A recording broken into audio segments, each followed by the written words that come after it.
अस्सलाम वालेकुम वरहमतुल्लाहि वबरकातुहू। Welcome to our Hindi class. तो बच्चों, आज हम एक नई कविता पढ़ने वाले हैं जिसका नाम है वीरों को प्रणाम। Page number 40। वीरों यानी जो हमारे सैनिक जो बॉर्डर पे तैनात हैं उन्हें कहते हैं वीर। तो वीरों को प्रणाम यानी हम उनका हमेशा से धन्यवाद करते हैं कि वो हमारी रक्षा के लिए हमेशा खड़े रहते हैं। तो कविता शुरू करते हैं। देश की मिट्टी का कण कण है जिन्हें प्राण से प्यारा, यानी देश की मिट्टी का कण कण जिन्हें अपनी जान से भी प्यारा है, यानी वो देश के लिए अपनी जान के बारे में नहीं सोचते हैं कि अब क्या होगा, अब कब हम मरेंगे, कब क्या होगा उनके साथ, उन्हें कुछ भी पता नहीं होता है। तो उन्हें देश की मिट्टी से इतना प्यार है कि वो अपने बारे में भी नहीं सोचते हैं। प्रणाम ऐसे वीरों को 100 बार हमारा। तो हम ऐसे वीरों को हमेशा से सलाम करते हैं जो खुद के बारे में ना सोचते हुए देश के बारे में सोचते हैं। यह ऐसी धरती है जहाँ पर गंगा जमुना बहती, देश पर मर मिटने की हरदम धुन सी रहती। वीरों के बलिदान से चमका हिंद वतन का तारा।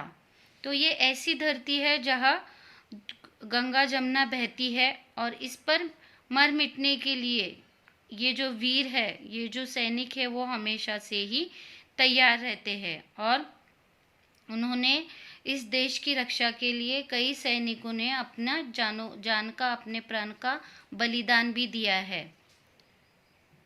नमस्कार ऐसे वीरों को 100 बार हमारा। यह आज़ादी नहीं मिली है हमें किसी से भीख में, सीखा हम लोगों ने कुछ तो प्रण प्रण की सीख में। यानी ये आज़ादी, हमारा देश जब आज़ाद हुआ तो हमें ऐसी ही आज़ादी नहीं मिली। कई सैनिकों ने, कई नेताओं ने अपनी जान दी। कई सैनिकों ने अपने परिवार के बारे में, अपने बारे में नहीं सोचते हुए अपने देश के बारे में सोचा और देश की आज़ादी के लिए वो मर मिटे। तो हमें जो आज़ादी मिली है वो ऐसे ही नहीं मिली है, हमें उसके लिए संघर्ष करने पड़े। कई वीरों को जेल जाना पड़ा, बहुत कुछ सहना पड़ा, उसके बाद जाकर हमें आज़ादी मिली है। देश की मिट्टी का कण कण है जिन्हें प्राण से प्यारा, प्रणाम ऐसे वीरों को 100 बार हमारा। तो इस कविता में कवि हमें यही बात बार बार बताना चाहते हैं कि हम ऐसे वीरों को सलाम करते हैं जिन्हें अपनी देश की मिट्टी से इतना प्यार है कि वो अपनी जान के बारे में भी नहीं सोचते हैं। वो देश के लिए मर मिटने के लिए हमेशा तैयार रहते हैं।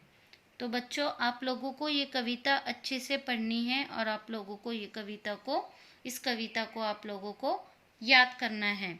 उसके बाद आप लोगों की जो हिंदी सुलभ भारती व्यवसाय बुक है, पेज नंबर 77, इसमें आप लोगों को कुछ एक्टिविटीज़ दी गई हैं। जैसे पहले आप लोगों को दिया गया है रिक्तानों की पूर्ति करो।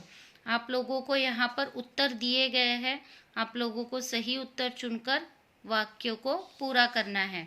उसके बाद आप लोगों को यहाँ पर कविता की पंक्तियाँ दी गई है, आप लोगों को इसे अरेंज करना है सही तरीके से कि पहली कौन सी पंक्ति है, दूसरी कौन सी है, इस तरीके से आप लोगों को उसे अरेंज करना है। उसके बाद यहाँ पर आप लोगों को जोड़ियाँ लगानी है। जैसे प्रणाम किसे कहते हैं? नमन। वीर यानी वीर किसे कहेंगे? बहादुर। धरती, भूमि, वतन, देश, आज़ादी, स्वतंत्रता। इस तरीके से आप लोगों को यहाँ पर जोड़ियाँ लगानी है। उसके बाद यहाँ पर आप लोगों को विरुद्धार्थी शब्द दिए गए हैं, आप लोगों को उसे भी सही तरीके से मिलाना है। जैसे देश, विदेश, वीर, कायर, आज़ादी, गुलामी, भीख, दान। इस तरीके से आप लोगों को यहाँ पर इन जोड़ियों को भी मिलाना है। So student, do your homework on time. Inshallah, we will meet in the next class. Allah Hafiz. Assalamu alaikum wa rahmatullahi wa barakatuh.